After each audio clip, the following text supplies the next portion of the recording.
Hello and welcome to Factually. I'm Adam Conover. Thank you so much for joining me on the show again. You know, homelessness is one of America's biggest crises.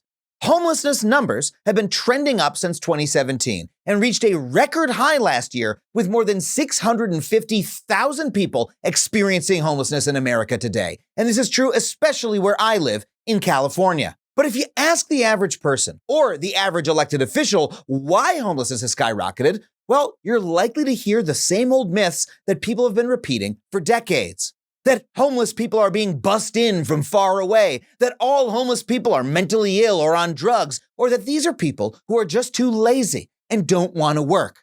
Now, to be clear, all of these are false and have been disproven by the evidence. But these myths are told for a reason. They allow us to cast aside our own collective responsibility and our shame and blame the problem on someone else. And yes, I believe that we should be ashamed as a country of homelessness. I mean, here I am in the wealthiest country on earth, in one of its wealthiest cities, and yet I am surrounded by people, fellow citizens of the city in which I live, who have been left to die on the street. This kind of misery and deprivation is simply not something that is tolerated in a prosperous, well-run society. So its existence is evidence that America is failing as a country, not just economically, but failing to live up to basic fucking human values like dignity, health, and care. And you know, everyone has an opinion on homelessness, but very few people actually understand the actual causes. And if we want to solve this problem, we need to be clear-eyed about what the problem is and where it is coming from. We cannot keep repeating the same old myths designed to make ourselves feel good. We need to know what the fuck we're talking about. Well, guess what? On the show today, we have an incredible guest who understands this problem more deeply than almost anyone else. But before we get into it, I just want to remind you that if you want to support this show, you can do so on Patreon. Head to patreon.com/Adam Conover. $5 a month gets you every episode of this show ad-free and gets you into our awesome online community full of intelligent people who love to laugh and learn just as much as you do. And if you love stand-up comedy, head to adamconover.net for my tickets and tour dates. I'm coming soon to a city near you. And now, let me introduce this week's guest. My guest today is Dr. Margot Kushel. She's a professor of medicine, division chief at the UCSF Center for Vulnerable Populations, and she's the director of the Benioff Homelessness and Housing Initiative, which is a leading center for the study of homelessness. And last year, Margot and this center conducted the largest study of the homeless population in decades. Literally, she knows more about who is homeless and what they are facing than almost anybody on the planet today. So there are few people better equipped for this conversation. This was such a moving conversation that meant so much to me. I know you're going to love it. So please welcome Dr. Margot Kushel. Margot, thank you so much for being on the show. Thanks for having me. So you have conducted one of the largest studies of homelessness in decades. Tell me a little bit about how you conducted that study and what you found from it. What were the headlines? Yeah, so we conducted it at the request of the Secretary of the Health and Human Services Agency, Dr. Mark Galley, who called us up and asked us to do it.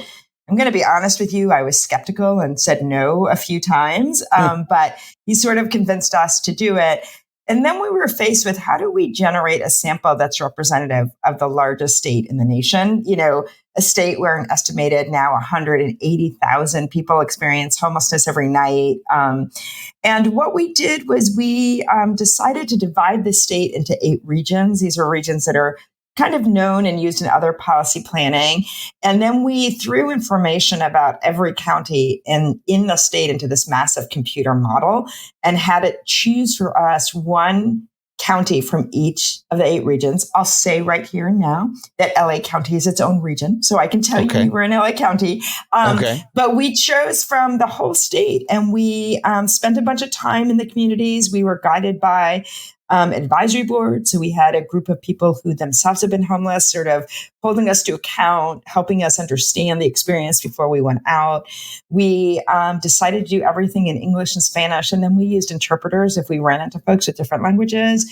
In each county that we were in, we basically did an inventory of every place someone who was experiencing homelessness as an adult could be. So encampments and shower lines and shelters and all of the things. We took a random sample of those, and then we went and took a random sample. We had interviewers with backpacks and Wi-Fi hotspots and iPads. And we randomly selected people and did an interview, lasted about 45 minutes. And then about 1 in 8 folks we selected for what we call an in-depth interview. That's when we just turn on the microphone, just like you and I are talking now, and really dug deep into the issues to understand them.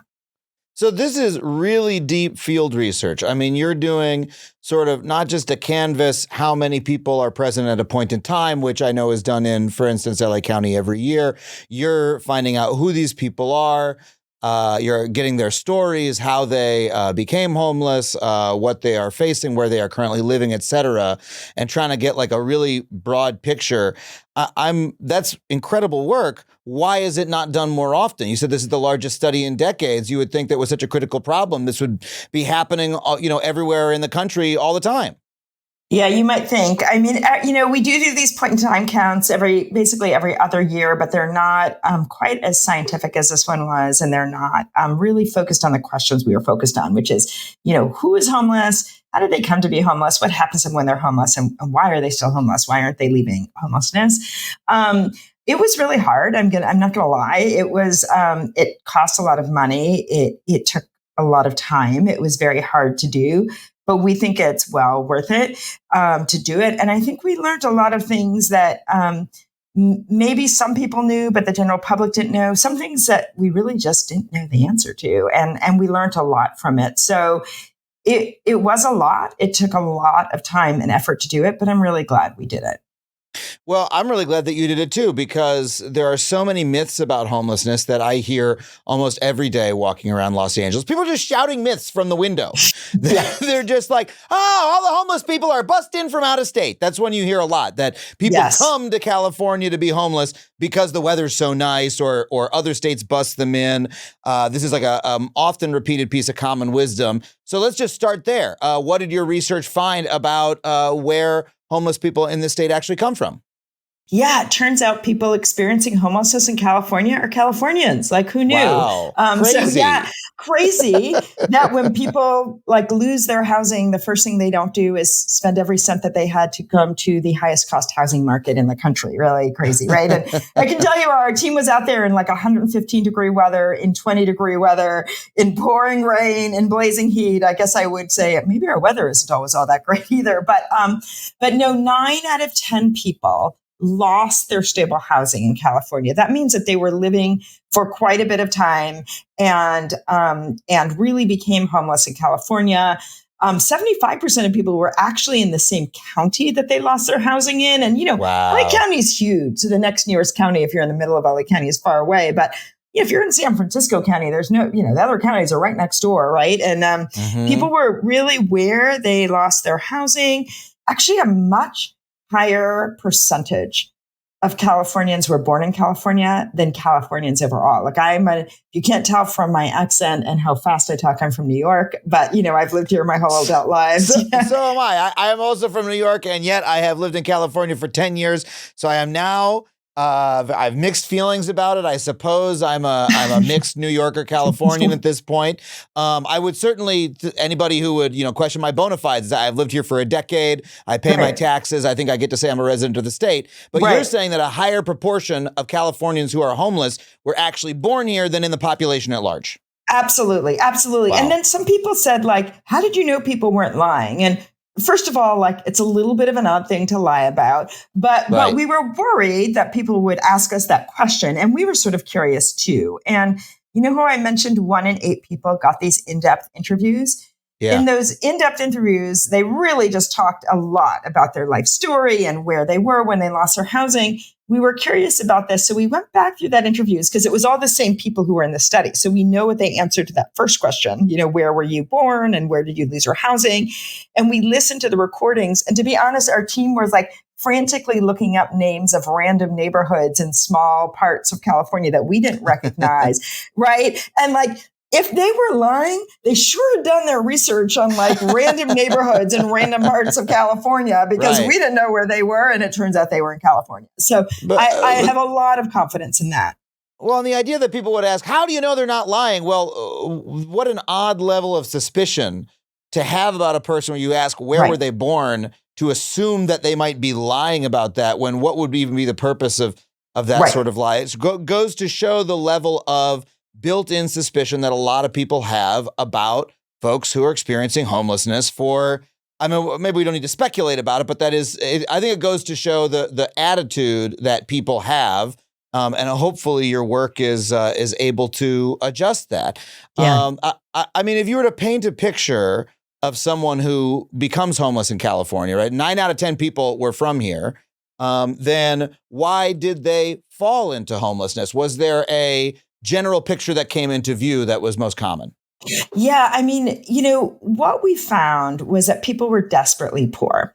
And a lot of people were working jobs, lots of jobs, usually more than one job to try to make things go. But we found, for instance, in the 6 months before people became homeless, the median monthly income for their whole household was $960 a month. Wow. And so what we found is, there's that like aphorism or something that like things fell apart slowly and then all at once. Yeah. That really held true here. What we found, particularly in the storytelling part of it, was that people had sort of hard lives, were working really hard, and then things sort of slowly got worse.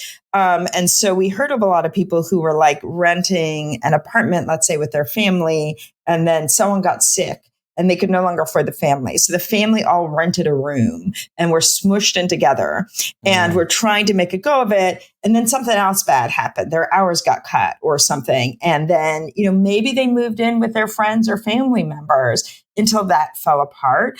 And so there was like not one thing, but in that there was one thing. So about 20% of people, 19% of people came directly from an institution, meaning do not stop, go the next night. So they were discharged from prison onto the streets. They were discharged from jail. The third most common place was drug treatment, inpatient drug treatment centers, discharged from there right to the streets. Yes. So that was like 1 in 5 people. The rest of the people, about half, 49% of people, came from what we called a non-leaseholder housing arrangement. These were folks who had kind of lost their housing already, but were living with friends or family. Yeah. When we talked to folks, these were really stressful situations. Everyone was short of money. Tensions were running high. This is not like, oh, my brother came to stay with me in my 4-bedroom house in the suburbs when I went to work as a lawyer. This was former people coming into a 1-bedroom house that now had 14 people in it. Tensions ran high. There, when things fell apart, they fell apart really quickly, like one day. People had 1 day's warning. So generally what people said is most people left there because of an interpersonal conflict, or they just felt like they couldn't impose anymore, or they just needed their own space. The other 32%. I've heard that myself. And, for many years, I did street engagement with a wonderful group called SELA here in Los Angeles. And when I would talk to folks, hey, just say, oh, how'd you end up here? And a lot of times they'd say, oh, I was staying here, but I couldn't stay there anymore. I just couldn't. And exactly. It was an impossible social situation or financial situation that they knew they were imposing, or the person that they were staying with was under such hard times that they couldn't stay with that person. 100%. And it's interesting, if you like rewind further, these folks had been like threatened with eviction before. So that's why they moved in, let's say, with their brother. And then it just got to the point where they just felt like they couldn't do it. Money was tight. Food was tight. We did this during COVID. And a lot of people were like, I was working, and so I was exposed to COVID, and I didn't want to bring it into grandma and kill her, so I left. Those kind of stories. And then about a third of people, 32%, left from a leaseholding situation where they actually were like on a lease, or for a few percent of them on a mortgage. For those folks, the main reason was someone in the household lost income.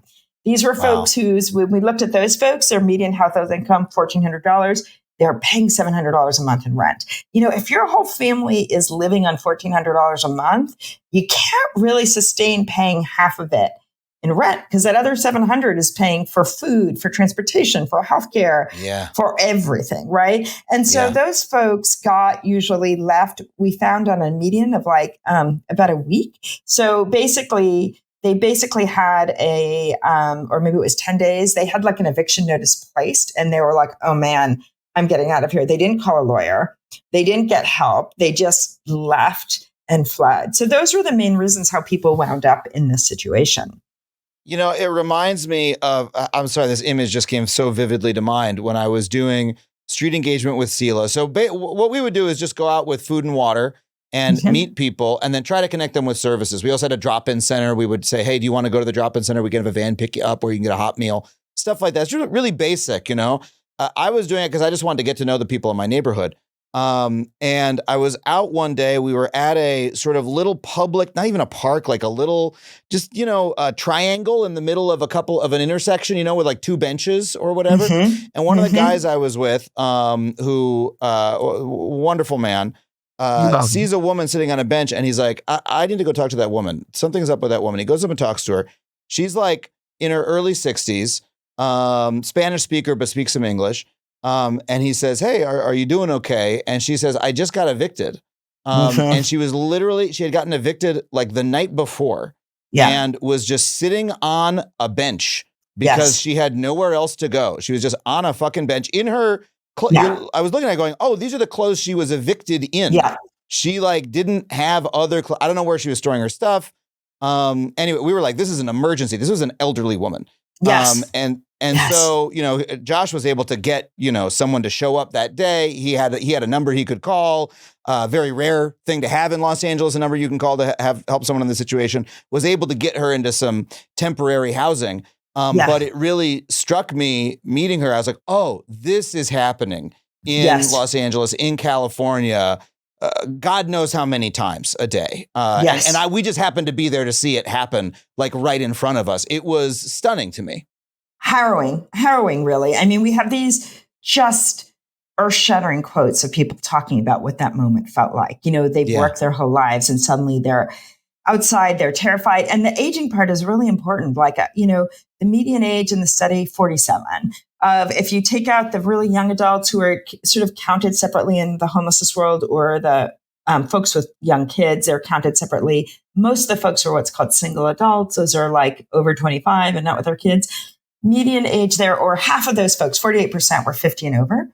And of those folks who are 50 and older, 41% had never been homeless before they turned 50. And that's like this woman you met, right? She's like, something went wrong. Maybe she got sick. Maybe her husband died and they were reliant on his pension or his work to pay the rent. And they're just out there like stunned and afraid. And yet the world treats them like they're like these, at best, alien invaders, and at worst, vermin. I mean, the language that our community uses to talk about people experiencing homelessness. And we felt that people told us what it felt like to be seen as other and as dirty and as unworthy, as criminal. It's really a big problem.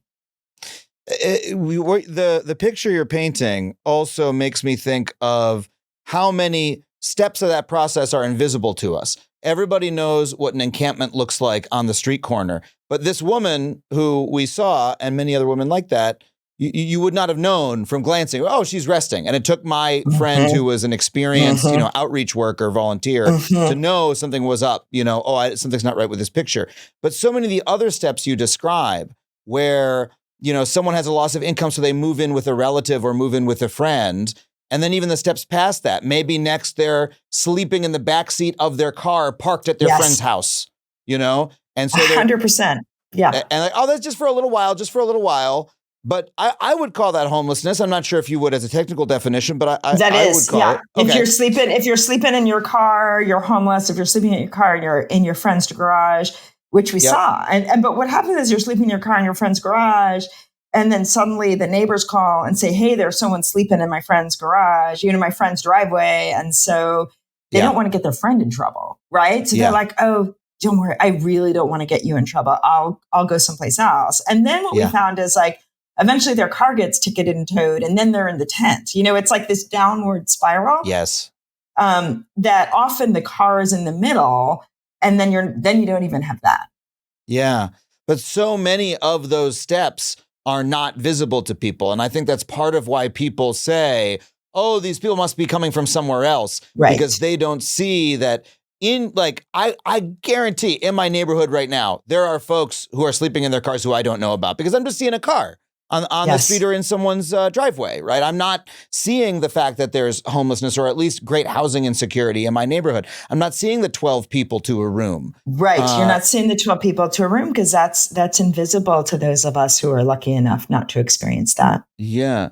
So tell me about, after people have been on the street for a while, what does that life look like? What do people have to deal with? What information did your survey turn up? I mean, in a word, it is harrowing, absolutely harrowing. So we found that, once people got outside or into a shelter, they stayed homeless a really long time, like about almost 2 years. The median time was. Most folks who experience homelessness in California do so unsheltered. So only 22% spent most of their time in any form of shelter. So most were either outside or about 1 in 5 were in their car. People's health really fell apart. People had really poor access to any assistance. They just felt alone and abandoned. The level of violence people experience was absolutely harrowing.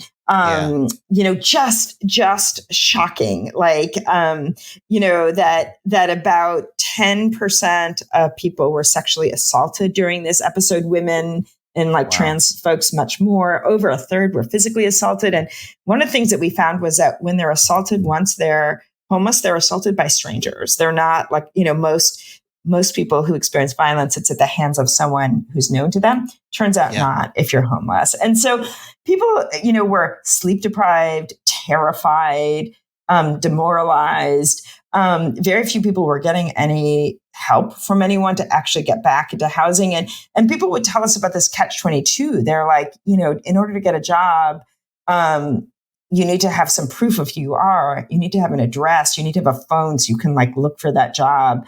And they wouldn't have those things, but they're like, since I can't get a job, I can't get out of the situation. And they just felt trapped in this endless, terrifying loop.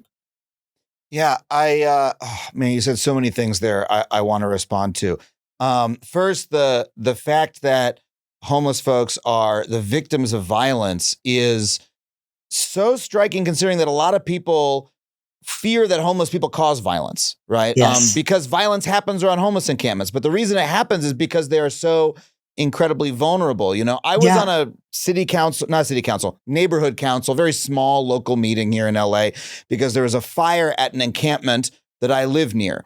And there was a fireman, someone from the fire department, on the call. And someone goes, "Oh, why do these fires happen?"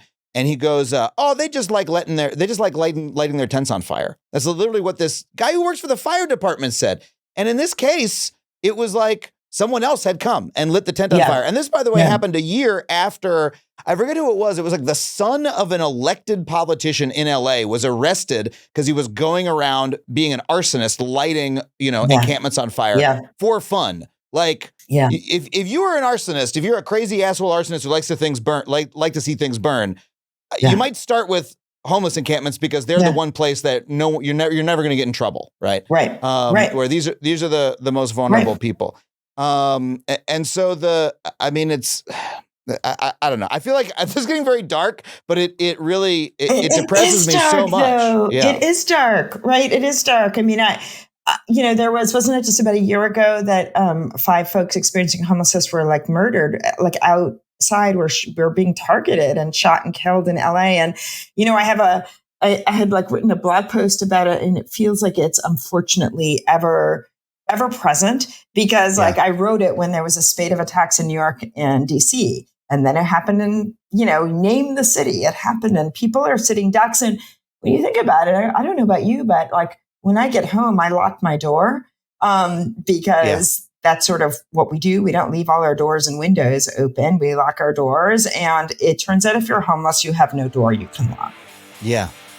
Folks, it is time to talk about one of my absolute favorite topics, snacks. Japanese snacks, specifically. Ever since I was a young lad who discovered the world of Japanese snacks, I've been obsessed with their adorable packaging, quirky vibes, and the incredible flavors that you just cannot find in U.S. supermarkets. That is why teaming up with our sponsor, Boxu, a Japanese snack subscription box, has been an absolute blast. Because these snacks aren't just your average grocery store finds. Every month, Baksu delivers over 20 unique treats straight from Japan. Plus, they include a handy guide filled with info about each snack and Japanese culture. Snacking and learning, literally my two favorite things, and I'm going to take a wild guess that those are two things you enjoy as well. Oh, and did I mention that each box ships free from Japan straight to your doorstep? It's incredible. And these snacks are so special, okay? One of them that I just cannot get out of my mind, they have this white chocolate strawberry. It's like a freeze-dried strawberry that is somehow injected with white chocolate. So it is both simultaneously strawberry and white chocolate. I cannot even describe to you what this tasted like. I have never had a textural or taste sensation like it. You gotta try it. And my favorite thing about Baksu, besides the amazing snacks, is that they support small, family-run businesses in Japan. Baksu has sourced your treats by working with over 245 small makers in Japan, helping out their businesses and helping to preserve their traditions. So, if you love Japanese snacks as much as I do, or if you know someone who does, you have got to try out Baksu. Right now, you can use the code FACTUALLY for $15 off your first order on Baksu.com. That's Factually for $15 off your first order on Baksu.com. And let me know what you think of that strawberry. It is seriously good. Shout out to Claritin for supporting this episode and providing us with samples. You know, I never used to have allergies, but then suddenly in my 30s, I started getting walloped with them every single spring. I'll step outside on a beautiful day, ready to hop on the bus or head down to the podcast studio, and suddenly I have a runny nose, scratchy eyes, and it makes it pretty hard to have a conversation with our guests when I am so bogged down and distracted with allergies. Well, luckily for those of us who live with those symptoms, which now includes me, we can live Claritin Clear with Claritin D. This double action combination of prescription strength allergy medicine and the best decongestant available relieves sneezing, a runny nose, itchy and watery eyes, an itchy nose and throat, and sinus congestion and pressure with ease. So when I've got a big interview with a big guest, I look for relief with Claritin D. In as little as 30 minutes, I'm refreshed, I'm renewed, and I no longer sound like some kind of cartoon duck. So, if you are ready to live life as if you don't have allergies, it is time to live Claritin Clear. Fast and powerful relief is just a quick trip away. You can find Claritin D at your pharmacy counter, and you don't even need a prescription. So go to Claritin.com right now for a discount so you can live Claritin Clear. That's Claritin.com. Use as directed. Folks, I'm honored to say that the podcast is sponsored this week by The Washington Post. If you're a Factually listener, you're already a person who aims to stay informed, aware, and engaged. But let me bring you in on a little secret. Beside the fantastic guests I have on this show, the number one way that I stay engaged is through reading the news like The Washington Post. Their journalists bring you the facts and provide clarity about what's happening on Capitol Hill, the economy, climate change, foreign policy, and everything else that I and you care about. You know, here on Factually, we love to go deep on topics, and The Washington Post helps me and helps you go deeper on the news that matters most to you.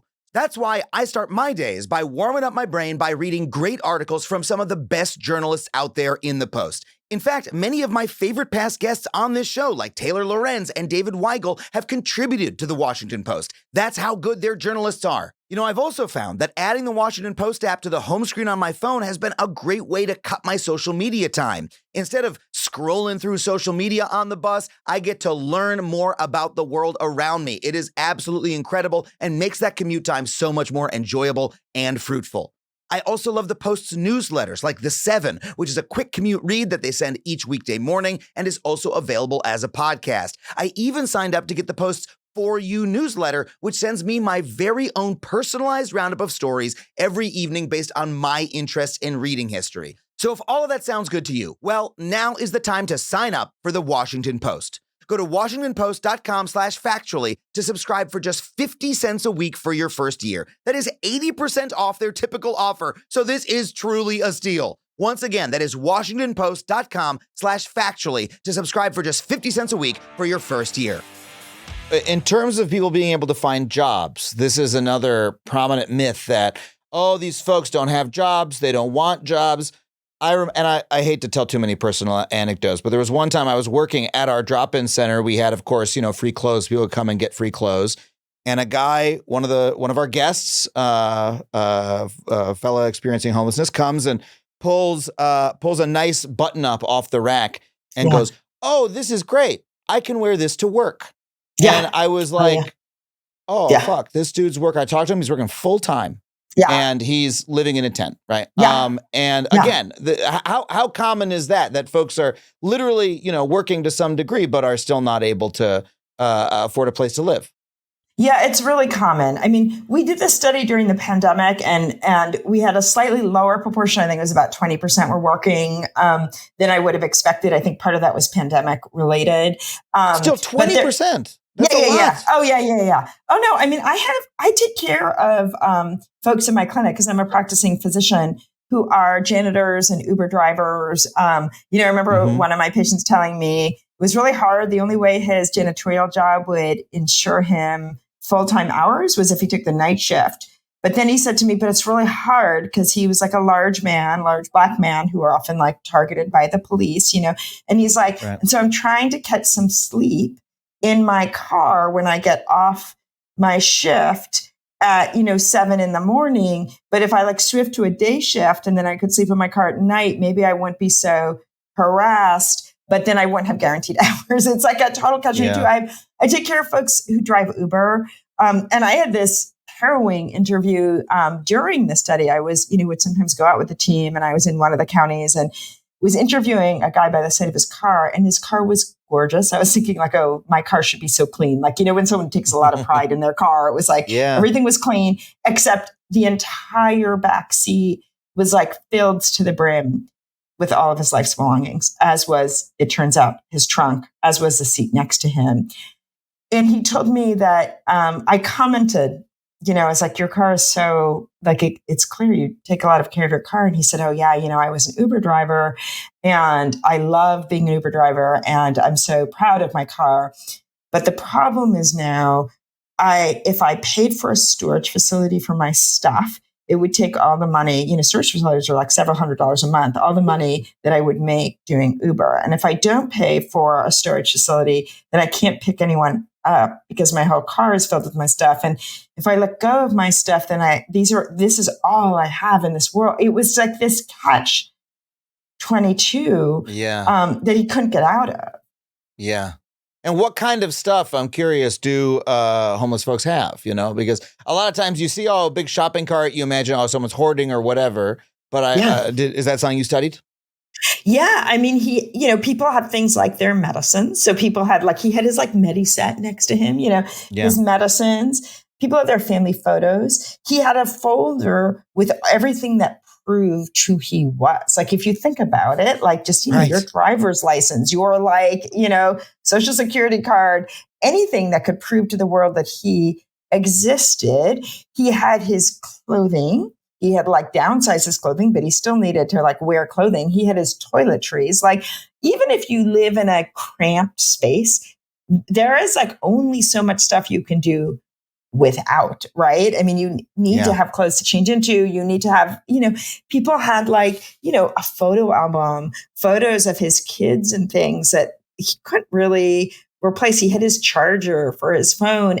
But the really horrible thing is he was doing better than others and that he had this car. We found out that over a third of people had all of their stuff thrown out in the last 6 months by some government agency. So they would be out there in an encampment, and then, someone, the public works or the police, depending on where they were, sheriff office would quote unquote clear the encampment, which threw out all their stuff. And then force them to move. And people told us I used to have this case manager. They were helping me find housing, but all my stuff got thrown out. I keep getting moved around. I have no phone number. I don't think they can find me. Yeah. And then they had no stuff. Over half of people told them one of the reasons they couldn't get back into housing is they didn't have any papers to prove who they were. And so they're how can I, someone said to us, how am I supposed to get housed? I'm in this encampment. I have no phone. I have no internet access. I don't have a job because how can I apply for a job? I have no shower. I am covered in dirt. I have no piece of paper to prove who I am or anything about me. I have no transportation. How am I supposed to either find housing or a job? Yeah. I know that, in our organization, one of the things we would do would be help people get IDs. Yeah. And it would be a multi-step, months-long process. I remember some of the volunteers I used to work with were so excited one day because they finally got this one guy a birth certificate from it was like literally these women are taking time out of their day to figure out how to apply to the state of Colorado to get this guy's birth certificate so that then they can get him an ID so that then he can get whatever else he needed the ID for. And this was taking months. So imagine you do all of that and then you've got all of that, in wherever you're keeping your stuff and it's all thrown away. Exactly. And you're back to zero again. And you're like, it's like Chutes and Ladder or something, right? It's like you're back to the beginning. And it is a little bit, I prescribe people life-saving medicine and then it gets thrown away. And then I'm sitting here begging Medicaid to refill their medicine because one part of the government threw their medicine out and the other part of the government is paying to replace it. It doesn't actually make any sense. Oh my God. It's so short-sighted. Well, you said, people will be working with the case managers trying to get them into housing. Yeah. Another thing that you hear a lot, people say there's enough beds, these people don't want housing. They've been offered housing and they've refused it. So what is the reality, at least in California, based on your study, when folks living on the street are seeking housing? How easy is it for them to get it? How often do they get it? How long do they get it, et cetera? Yeah, it's impossible. So first of all, it's important for people to distinguish between emergency shelter and housing. So people get those confused all the time. And I actually hear electeds confuse it all the time. So for the public who's never been to an emergency shelter, a lot of emergency shelters, sort of 400 people, one big room, shared toilets, loud, noisy. You're kicked out every morning at 6 or 7 and you have to wander the streets at night and then come back and stand in line at night. So, you can't get a shelter bed in this state. We had 42% of people in our study told us that they were trying to get shelter beds, but couldn't, right? But the people who weren't trying told us look, they won't let me stay with my boyfriend there. And I'm not going to this is the one person, this is my person. Or they're, or I get beat up when I go there. So I'm going to stay here in a corner and try to hide, right? So there are reasons people don't go, but they're not enough. But there is this myth out there that people don't want housing. And, if that person exists, I haven't been able to find them, housing, a house that you probably don't need permission in your house to leave or come. You probably don't have random strangers walking in, right? You get to do kind of what you want to do. No one is door knocking on your house to say, did you, I don't know, open a can of beer? They don't do that in my house. They don't come and ask me. And so once you offer that, everyone says yes. We did this other study a number of years ago in Santa Clara County. So this is where Silicon Valley is, most expensive real estate market in the country, I think. And we basically helped them find the about 300 people who were the most or maybe it was 400 people, 400 people who were the most challenging folks on their streets in the county. These were folks who were in and out of jail, the hospital, the psych emergency room, really causing a lot of chaos. We basically found them and we were we're not even going to ask them if they want housing because we're going to see them. Because the reason they're in this group is they're getting arrested or getting pulled into the ER all the time. So we just kind of put a note in their chart, we flagged their police record and everything. And we're if they show up, when you're ready to discharge them, can you give us a call? So the deal was that they had to give us a call and we had enough units of housing for about half of them. And so we showed up at about 7 a.m. and I'm actually not kidding. We literally showed up and we're hi, we know you've been up all night, in the ER, you probably don't feel that hot. And never met me before, but if you sign these 20 pieces of paper, we'll give you a coin flip, a 50-50 chance of getting into housing. We approached 426 people. 2 said, I'm really tired. I can't talk to you. Fair enough. 1 was eligible and said no. Every other person, 423 people were 50-50 chance. And all I have to do is sign up to be in the study. Absolutely. Wow. We flipped the coin. The people who got into housing by the time we finished, 91% of them had been housed. At the beginning, 86% when we published our study had been housed. These are the quote unquote toughest to house people, lots of psychiatric disease, lots of this and that. And then once they got housed, they stayed housed. We followed them for 7 years and over 90% of the nights on average, they were housed for the next 7 years. So these were the folks who are the public is most freaked out about. These are the folks who were in the psychiatric emergency department, 10 times a year, in jail 5 times a year, in the hospital 4 times a year, whatever, like really, really folks who were struggling mightily, they all were like, sign me up.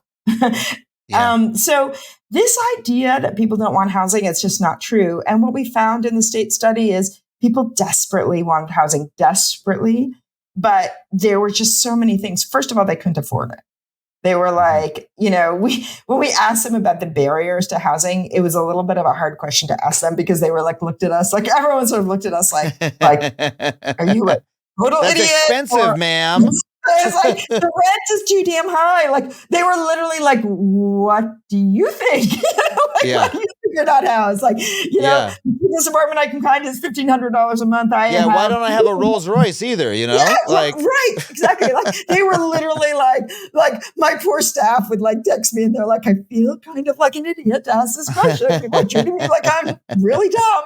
And then, but there are all these other reasons. Like people talked about, almost half of people talked about the discrimination they experience in the rental housing markets. They're like, you try to go looking for housing if you look like me, they would say, lots of discrimination, lots of people not having the paperwork. They're like, have you ever tried to rent a house where you have no clean clothes and no proof that you exist? Like, how are you supposed to rent a house? So lots and lots of barriers. And in terms of why people are on the street, in terms of those barriers, we almost should have tackled this earlier because it's one of the biggest things that people say about folks who are homeless is that they are either profoundly psychiatrically disturbed or that they are addicted to drugs. And that's why they ended up on the streets, is because of drug addiction. How much did you find that was true? How much did that cause their problems? How much do those problems exist? And how much were they caused by homelessness itself? Yeah, well, to answer that, I'm going to actually, is it okay if I start with like a little analogy that I feel like helps explain this? I would love an analogy. I live for them. You live for them. Awesome. So my good friend Greg Colburn wrote this with Clayton Alden, this amazing book called Homelessness is a Housing Problem. It was like joke, like you gotta love a book whose like entire thesis. It's a great book. You should read it. But also the title sort of tells you the whole story, right? Homelessness is a housing problem. And they use this analogy that I've used a lot. They've used, it's a great analogy, which is the analogy of musical chairs. So you imagine like a kid's birthday party and 10 kids show up and there are 10 chairs and the adult plays the music and the kids walk around. Adult pulls away a chair, turns off the music, and the kids scramble for the remaining chairs. So you do a thought experiment, and little Tommy, night before, sprains his ankle at a soccer game.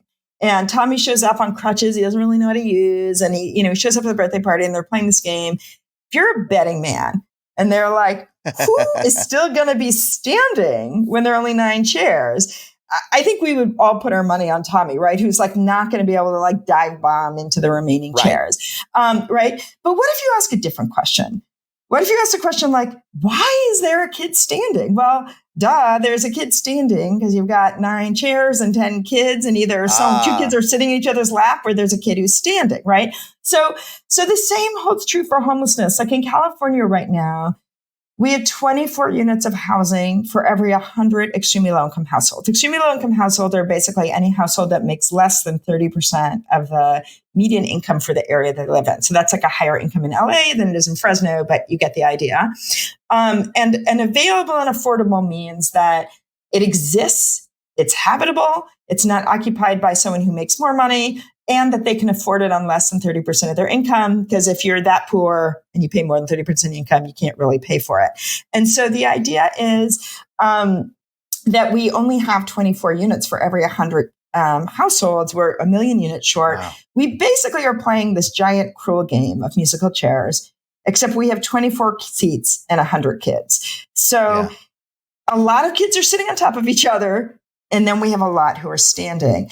It is not a surprise that who's left standing are often people with behavioral, we call in the medical field, behavioral health disabilities, either mental health problems or substance use problems, because those are disabilities that kind of interfere with your function, interfere with your social relationships. I'm a physician, like I don't think about those as moral failings. In the same way where I don't think having cancer or a heart attack or inflammatory bowel disease. Like those are not moral failings. They're just, complex problems that are interactions of like your genes and your luck and your environment. So anyway, yes, people who experience homelessness are much more likely to have substance use and mental health problems than the overall population.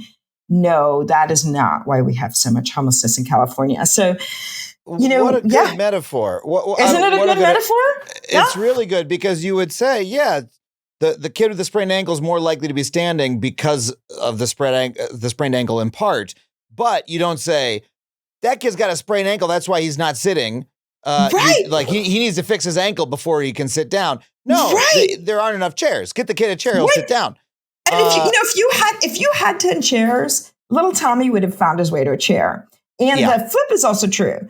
If little Tommy weren't on crutches and you only had 9 chairs, there's still going to be someone standing, right? And so it's like a question of who loses out. And so, but it's absolutely true that people experiencing homelessness are more likely to have mental health and substance use problems. Some of it, though, results from homelessness. So some of it is what set them up to be homeless for the chair reason, like we talked about. And some is a result.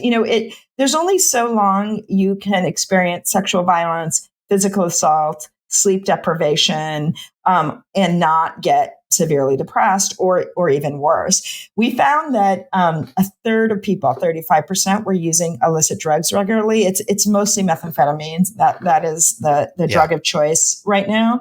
And a third of the people who regularly, and these are folks who use 3 times a week or more, of the people who use 3 times a week or more, about a third of them only started doing so after they became homeless. So I was going to ask that, if you're, I think if you were living on the street, you might start doing some cheap drugs. You know what I mean? If someone hands you a pipe, you might be like, I'm having a bad day. And this at least is something that's going to cheer me up a little bit, I can imagine how, not to be glib about it, but I can imagine how that happens. But what's so funny is that what you said about, drug abuse and mental health issues being diseases, not moral failings, is true. And almost everybody in America, if you asked them which those things are, they would say, yes, that's a disease. And yet there's this moral dimension that we always bring to it. I think all the time about this conversation I had with my neighbor. We were talking about homelessness in our neighborhood. And he said, a lot of these people, they're addicted to drugs and alcohol. And I was like, yeah, man, but so are we. Exactly. I'm smoking weed. I'm seeing your recycling, dude. You're bringing out a lot of empty Jack bottles every week. You know what I mean? But the difference is you and I are in our homes and these people are not. So what is the actual difference between us? And why would you say these people need to get clean before they have a home? Right. You have a home and you're not fucking clean. You're popping pills. You're doing coke. Come on, man. I know. I mean, it's really like, I, for like a variety of reasons, I'm like the most boring human being in the world. I'm like the vegetarian, never smoke, never used pot, haven't had a drink in like a million years. I'm like so boring. It's not even funny.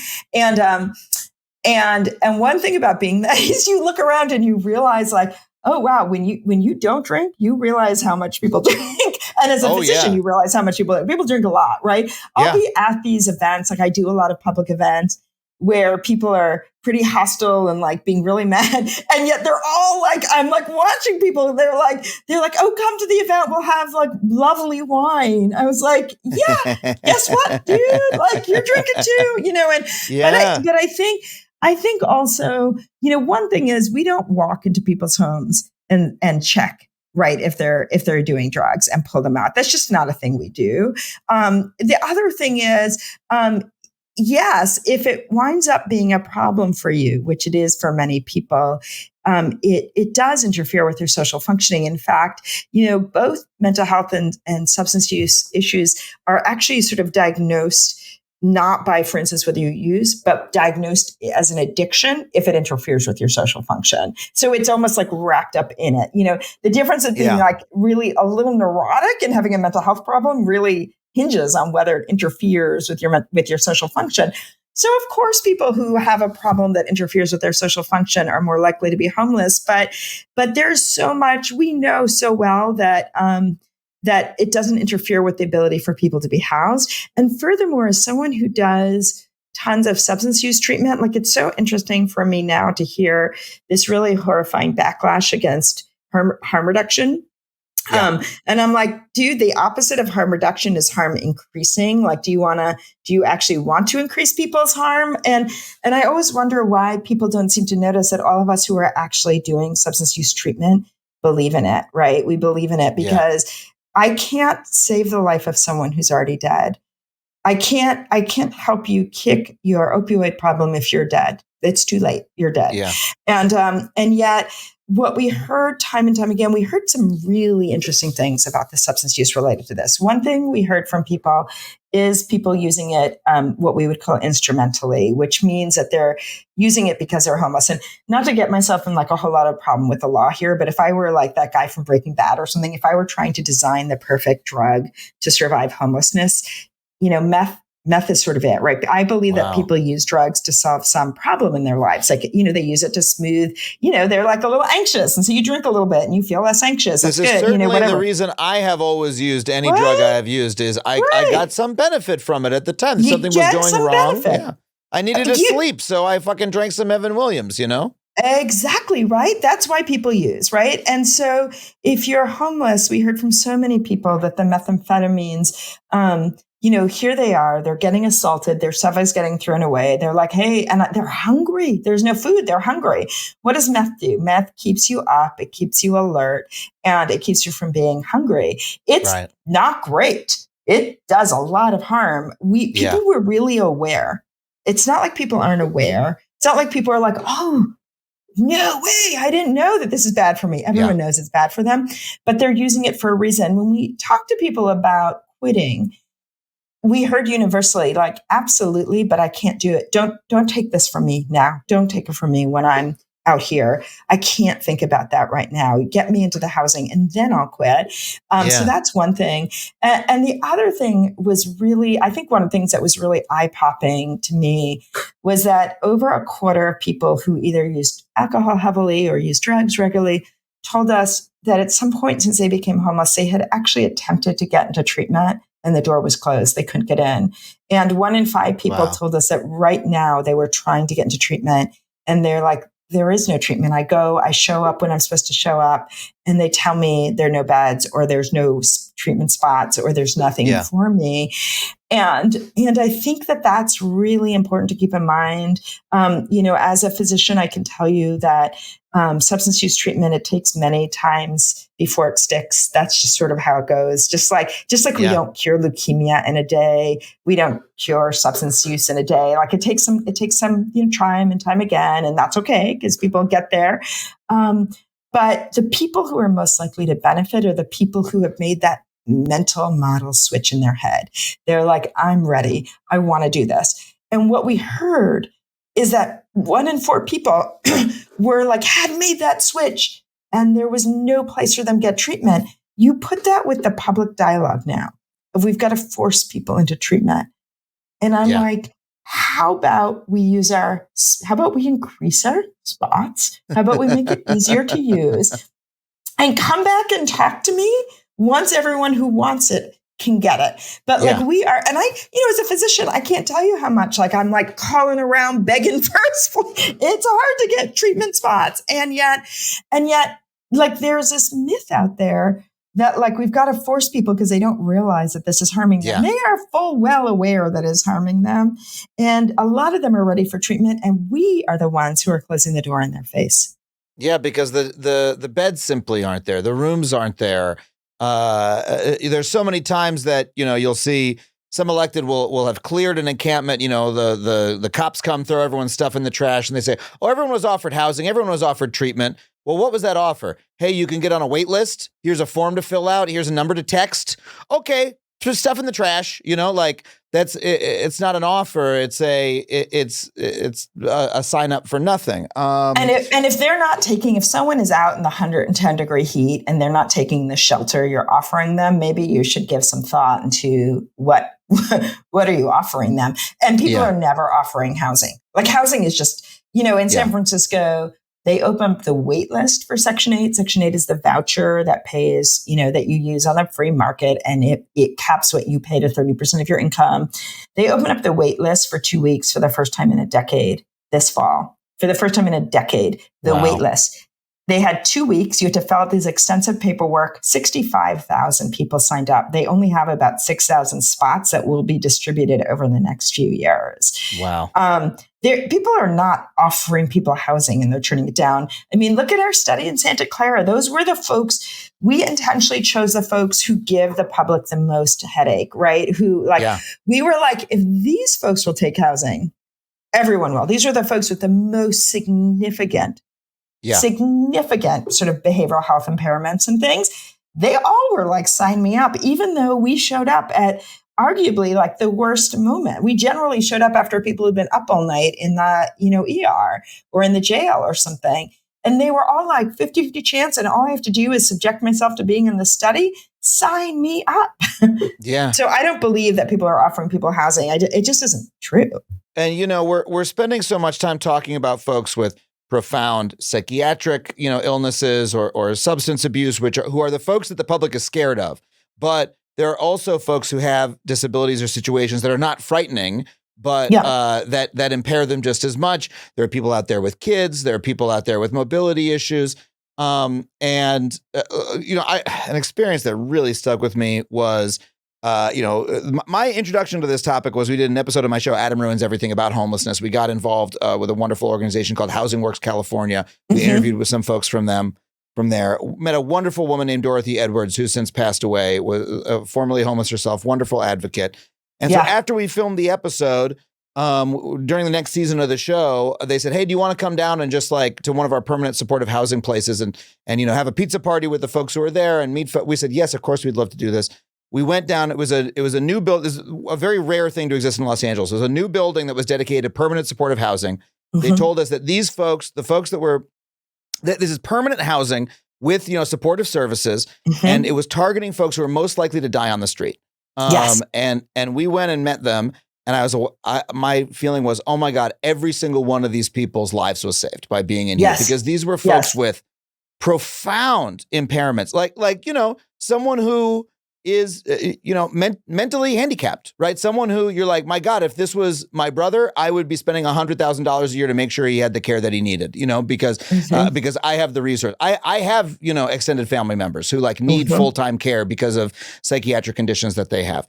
But this is someone who did not have that sort of family who was able to provide for them. I was like, this guy's living on the street. This, sweet man can barely care for himself. You know what I mean? Folks with, folks in wheelchairs, folks on crutches, just, people who, for one reason or another, could not make their way in society. And what really crystallized for me in that moment is that we've built a society where you have to meet a certain bar to survive. You have to pay rent, you have to buy food, you need to spend all this stuff, and you need to work to get the money to do those things, all right? Yeah. So let's just zoom way out. Most people can handle that. Say 99.9% of the people in society are able to hold down a job. They're able to get those bare needs met. But some group of people can't. Maybe they have a substance abuse issue. Maybe they have a psychiatric issue. Maybe they are in a wheelchair and they have no friends and family. Maybe whatever the fuck happened to them, there's some portion of people who cannot do that. What kind of society do we want to be? What do we want to have happen to those people? Do we want them to die on the street because they could not, jump over the hurdles of life? Do we want to have to step over them on our way to work and have our neighborhoods be less pleasant for us as well? Do we want to live around that kind of misery? Or do we just want to say, you know what, for that 0.1% or whatever percentage it is, for that small percentage of our population, let's just build a fucking building and put some nurses in it and let them be in the building. Because you know what? That's going to be cheaper. They're not going to be going to the emergency room. Our neighborhood will be better. The fact that we don't do that as a society is, I think, that one of the hugest indictments of America as not just as a system, as a culture, that we allow this to happen. It's so embarrassing to me to see it on the street. I don't know how you feel about it, because you do the work every day. I think it's so embarrassing. And I think it feels like it's, you know that phrase, like the system is working exactly as designed. Like it's not as coincidence that like Black folks fourfold overrepresented, right? Indigenous folks fourfold overrepresented. I mean, this is like the system working exactly as designed. Like I live in subsidized housing. I don't know, you might as well, because my husband, who's an attorney, and I'm a physician, we own our house. We get this huge tax break because we don't pay interest right on our mortgage. Like, in what moral universe does the government think it's important to give me a break on my housing and not a gentleman who's been a janitor and like worked his whole damn life, like day in and day out, right? But he's paying the full rent. It's really crazy. And as I said, like, half of the folks are 50 and older. We've done research that shows by the time folks are homeless and 50 and older, they look much more like folks in their 70s and 80s. So you see folks out there with like tubes coming out of them, you know, with like catheters in them, on wheelchairs, with their like leg amputated, and they're sleeping outside. Like, what the hell are we doing? And yet everyone is like, oh my God, I'm so afraid of them. Like, you know, and they're terrible and they're from somewhere else. It really is a huge indictment. I had this really powerful moment a number of years ago. I often go to community meetings where they're trying to cite something just like the building you saw. And I knew Dorothy Edwards, and she was incredible. And and like they were trying to build a building just like that for elders in Alameda County. And the neighbors were so furious that they put a bond measure like on the ballot to basically not allow them to do this. And so there was this meeting, community meeting, and I show up to try to talk to people about like why they should do it. This is like near where I live, you know, the whole thing. And all these people in their matching t-shirts screaming and yelling at me like I'm the Antichrist. I'm like, oh my God, I'm not the Antichrist, but like screaming and yelling at me about, you know, how they didn't want this, how it was going to ruin it. And everyone uses the excuse of their kids. It's going to be unsafe for my kids. These were elders, by the way, they were offering this housing for. Like, oh my God, like they were offering this housing for elders. Not safe, not safe, not safe, yelling and screaming. And finally, there was this one woman in the corner. She hadn't said anything the whole meeting. And we called on her. And she stands up and she says, you know, my name is so-and-so, and I'm a middle school teacher in this community. And I've taught a lot of your kids. I spend all day with your kids. I know your kids. And your kids are looking around at all the suffering that they're seeing on the streets. And they are asking, where are the grown-ups? What are they doing? How are they allowing this? And so I, too, am worried about your kids. I'm worried about all of our kids and what they think about a world that is this cruel and that allows people to sleep on the street. And it was like a mic drop moment. It was incredible. She had so much courage, right? Because her neighbors were like screaming their heads off. And she stood up, and I thought, oh, for the moral courage, like, what if more of us did that? What if more of us did that and admitted that let's talk about our kids' safety? It is not in our kids' interest to have people sleeping outside. First of all, it's not safe for anybody and people sleeping outside. But also, what does it say to our kids about who we are as a society that we are allowing this? What does it say to our kids that, you know, they notice that it's much more likely to be people of color? It's much more likely to be elders. It is a huge indictment of who we are. And it is going to take a lot of work to reverse that. And it is going to take a lot of courage on people's part to be that person who is actually willing to look at the truth and not at the myths, who's willing to show up at that community meeting at 7:00 on a Tuesday night and say, you know what, I'm in this neighborhood and I would like my neighbors to be housed. Maybe we'll all need to pay a little more taxes. You know, maybe we'll all need to give up some of our beliefs. But this problem doesn't have to be like this. This is a choice. And we can undo that choice. Yeah. That story was so moving to me. It made me misstep a little bit, honestly, because that is the question, right? Is why do we allow this? And personally, I don't even know that we have to give up that much. I understand that people don't want that, housing I know that people don't want that permanent supportive housing in their neighborhood because they think it's going to hurt their property values. I say, what's worse for your property values? Right, exactly. You know? Like it isn't going to hurt your property values. Yeah, right. Exactly. What's worse for your quality of life? You know, what will actually make you less or more afraid if there's people sleeping on the street in your neighborhood or not? But, you know, we have such a fucked conversation about this that is, again, not based in evidence, based in prejudice and myth and cruelty. That I'm so grateful for your work for dispelling. So we've talked about some very heavy shit for the past hour, Margot. Let's talk about what works. What did you find in your work about what actually cures homelessness? I mean, you said that there are people who you got housed and 90% of them were still housed some number of years later. So what works?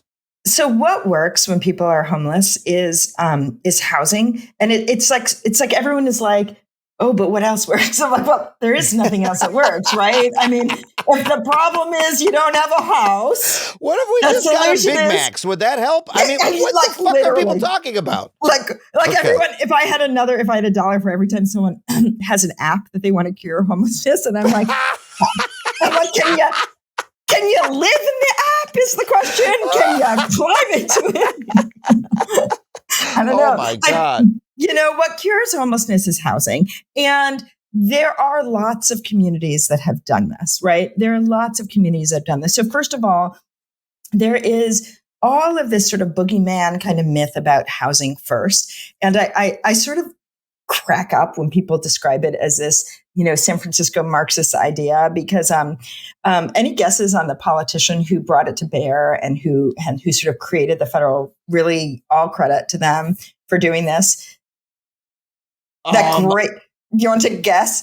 Okay, wait. Because I know a little bit about this. So I want to guess, and it would be better if I had no idea and you blew my mind. But was it somebody in Utah? Because I remember Utah was a state that tried housing first very early. So Utah tried it early, although I always want to say I love Utah, but I really also want to know their press person, because they took San Francisco's model, applied it, and then everyone was like, why doesn't San Francisco do what Utah did? And we're like, they took our model. But anyway, the politician who actually really is responsible for this is George W. Bush. That noted San Francisco Marxist lefty George W. Bush, who basically, there's a guy, I was just with him in Georgia yesterday. He really exists. His name is Sam Sambaras. He's actually now in LA. He came up with this model through trial and error when he was, I think originally like in grad school in New York, where he spent a lot of time doing direct services to people experiencing homelessness, and realized that what people really said they needed was housing. And what if we flip the script? And what if we, instead of like in the old way, you used to have to go to a shelter and you'd follow all the rules, like no smoking, no drinking, no having your partner there. This, you get up at 6 a.m, you make your bed or whatever. And if you did everything right, including like made your bed every day, then maybe after a couple of months, you'd be offered like transitional housing. And again, if you did everything right, maybe you'd be offered. And what happened is like the 5% of people who made it through, I think it was about 20% got housed, and everyone else was back to square one, chutes and ladders. So Sam switched the script and said, what if we offer people the housing at the beginning as opposed to the end? And said, you're a tenant. You have to follow the same rules of tenancy that anyone else does. You can't assault your neighbor, and you've got to pay your rent and all of those things, but you subsidize it. So you're a tenant. It's not like a free for all. You have to do what every other tenant does. And then what if we offer you all these services, and instead of it being impossible to get into drug treatment, what if we're like, look, it's available for the taking? And let me talk to you every week and say, hey, you thought about it some more? Do you want it? What he found was that people stayed housed, and lo and behold, they were much more likely to engage in like mental health treatment and substance use treatment if that's what they needed. So he created this program, and it turned out, as you said, it was cheaper, because New York is spending an incredible amount of money on shelter, incredible amount. And so like the George W. Bush administration, he had that Harvard Business School kind of like, let's look at the spreadsheet. Let's look at what's more cost effective. Look at what has better outcomes.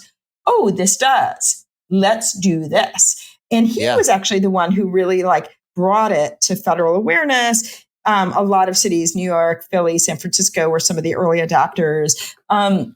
Did a bunch of research to show it really worked. And then under the next administration, they really, solidified it into law, that it became sort of the law of the land in the mid-90s, that this is how the federal government would support housing under this. For instance, the Veterans Administration, nobody in Congress, Republican, Democrat, wants there to be homeless veterans, right? They're and I do not think anybody who has served our country should spend a night on the street. I also happen to believe, but we can doubly agree. I happen to believe that nobody should spend a night on the street. Yeah. But like politically, it's an easier argument for veterans, right? So the VA has gotten a lot of money, and with HUD and the VA together, Housing and Urban Development, to house homeless veterans, 100% of that money has to be used under Housing First. They've driven down veteran homelessness by more than half at a time when homelessness among everyone else has gone up. 100% adhering to Housing First, because that's what works, right? And so what works when people are homeless is to offer them housing. It needs to be subsidized. The market, unfortunately, isn't going to solve this problem. And then to say, you're a tenant, you have to follow the rules of the tenancy, but we're not going to kick you out if you smoke a joint, just like no one's going to come and kick you out of your house if you smoke a joint, right? We're not going to kick you out for that. And we're going to offer services and make them really easily available. And one thing that people have to remember is that Housing First is not housing only. Like Sam Samzaris's model is that there are robust services, that those services are there for the taking, because this doesn't really work if it isn't there. But what we have found is that if you do that, and that's what we did in our study in Santa Clara, is that if you offer people housing, you offer them the safety and security of home. And we're not doing ourselves any favors to pretend that people don't have a lot of trauma and a lot of, substance use and mental health problems. And so you offer services for that, but you don't make it contingent. You don't say you can't come indoors until you take up the drug treatment. You say, come on indoors, and then I'm going to keep offering you again and again and again. And as soon as you say you're ready, it's here for you. Yeah, it works, and people thrive. And when people experiencing homelessness thrive, we all thrive, right? All of our downtowns would be better if there weren't people sleeping on the streets. Like, we would all feel safer on public transit if there weren't people who had to sleep there. People would be healthier. People would have less substance use problems and less mental health problems and less physical health problems. People wouldn't be dying because they had no housing. And as a physician, I like to say that there is no medicine as powerful as housing. Like, I spent a lot of years training to be a doctor, and none of it really matters if people are outside. This is what matters. We need to get them into housing. We know we can do this. We are a country that can do hard things. Surely we can do this. And you know what is the most infuriating thing about it? Well, first of all, that's wonderful. Thank you for that. The most infuriating thing about the fact that we are not doing this on the scale we need to. I understand Housing First is the law of the land in many parts of the federal government, but it works, but on a small scale. We have not scaled it up 100%. Massively to, we need hundreds of thousands of units of this sort of housing. We have 100%. Much less than that. Instead, we send cops around and we throw people's stuff in the garbage and we put people in jail and we put them in emergency shelters, What's so infuriating is that Housing First would work. It would solve the problem. And guess what? Everybody wants the problem solved. Everybody wants the homeless people to go away. Even the cruelest motherfucker on the planet is like, I just don't want to look at these people. Right. And then you say, okay, well, I have a plan. It's shown by evidence. We have the largest study of homelessness in decades has been done. It shows it works. All we have to do is give the people homes and give them services. And then the same motherfucker goes, no, I don't want to give them a house. No, I want to throw them in prison. I want to rough them up a little bit. Well, which is going to cost you, by the way, 4 times as much money, by the way. And not work. And it won't work.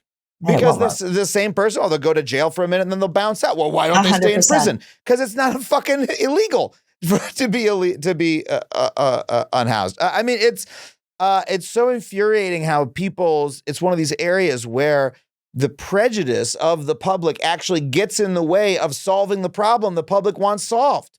Right. And I think, I think a couple things. I think there are bad actors out there who are using this, to sow dissent. It is no secret that homelessness is worse in blue areas because homelessness is worse. Like homelessness is much worse in California than in West Virginia, even though substance use and mental health problems are much worse in West Virginia. Why? Because housing is expensive. Why is housing expensive? It's not that homeless people are rushing in here. It's because you and I were rushing in here, right? We came here. We drove up the housing prices. Like lots of people want to live here, right? So I do think that there are bad actors who are using this as a wedge issue to sow dissent. I think that there are a lot of people of good faith who are just unaware. And that's who I'm trying to speak to. Perhaps your listeners who just weren't aware that this is cheaper. It's safer. It's going to benefit us all. And it is not rocket science. And the people who tell you that it doesn't work are lying. They're lying. This is misinformation to try to view dissent. And they're picking on poor, desperate, generally older people of color and using them to trick you. And it's not helping you. And it's not helping people. This is one of the few win-wins we have. It not only is better for people experiencing homelessness, it's better for us all. I'm going to stop us there. That is such a wonderful summation of this entire issue. Took us all the way from the causes of homelessness to what life on the street is like to how we can solve it. It's such a wonderful overview of it. And I can't thank you enough for your research and for bringing a fact-based view of, to a conversation that is so often based on prejudice and misinformation. So actually, let's end here. If people want to learn more about your work, where do they go? And if people want to be part of the solution, what do you tell them to do? So to learn about our work, best way is to go to our website, homelessness.ucsf.edu. That's University of California, San Francisco, homelessness.ucsf.edu. We make everything publicly available. We have charts and graphs and reports, and we've got webinars every month. Come join us and learn about this issue.